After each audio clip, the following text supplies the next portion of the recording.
बिला तमहीद गुजारिश गुजार हूँ फॉर्मर मिनिस्टर जनाब रोशन बेग साहब से कि वो माइक पर तशरीफ लाएँ और मैं मुअद्दबाना गुजारिश गुजार हूँ तमाम खुतबा से कि वक्त का ख्याल रखते हुए इंशाल्लाह तरह से कीजिए।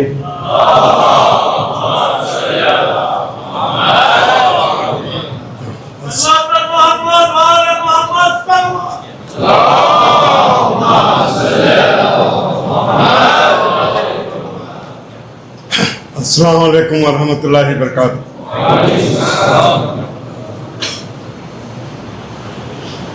सुप्रीम लीडर, ईरान के सुप्रीम कमांडर,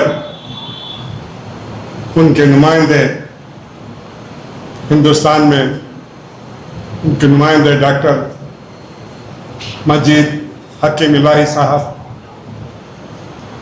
इस मुल्क में एक मशहूर क़ायद जो पार्लियामेंट में उनकी आवाज़ गूंजती है वो हैं हमारे Ruhullah Mehdi member of parliament, मेरे नौजवान साथी जनाब रिजवान अरशद, उलमाए इकराम, दोस्तों, भाइयों, मुझे ज़्यादा वक्त लेना नहीं है। मैं सल्यूट करता हूँ हमारे डॉक्टर हकीम इलाही साहब को जो हिंदुस्तान के different parts of the country, your excellency, you went to different parts of the country with a message to unite the Shias and Sunnis of this country.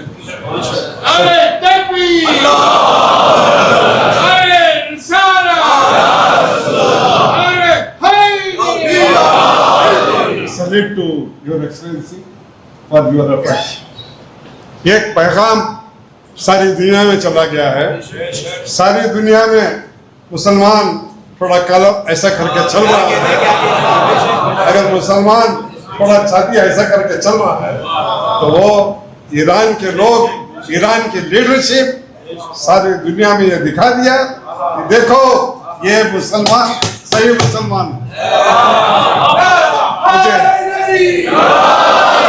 मुझे याद है मैं जब स्कूल में था तो उस वक्त जंग हुई थी, अरब ममालिकात में जंग की थी। नासिर साहब इजिप्ट के, सीरिया के बशर अल-असद साहब, उस वक्त जॉर्डन के किंग जनाब हुसैन हाशमी किंग, इन सब ने जंग लड़ी। 6 दिन में जंग हार गए। मिस्र के हाथ से माउंट सिनाई चला गया, सीरिया के हाथ से गोलन हाइट चला गया, मगर ये ईरान की ताकत थी जो अक्टूबर 7 को जो हमारे इजराइल के अंदर घुसे, किसी के मोसाद को सबक सिखाया। किस तरह उनको पता तक नहीं था कि इनकी स्ट्रैटेजी क्या है। बहरहाल वहाँ से हालात शुरू हुए, मगर ये जो इतने दिन की जंग चली है किसी को खबर नहीं थी। वो समझे वेनेजुएला में गए, उस सदर को उठा के ले आए, अब ईरान को जाओ म्यूजियम सेंड कर दो, अब हो गया, अब ईरान हमारे हाथ में। इराक में जिस तरह आयल के लिए घुसे थे, इसी तरह वो आयल के लिए ईरान में घुसना चाहते थे, मगर ईरान में कौन है भाई? ईरान में कौन है? हमारे शिया भाई हैं जो आज जो इस्लाम जिंदा हुआ है और करबला के बाद आज सारी दुनिया में शिया और सुन्नियों की यूनिटी हुई है, तो इस जंग से हुई है। मैं उम्मीद करता हूँ कि ये यूनिटी शिया और सुन्नी में हमेशा रहे। इस चंद अल्फाज के साथ मैं आप तमाम का शुक्रिया अदा करते हुए मैं अपनी जगह लेता हूँ।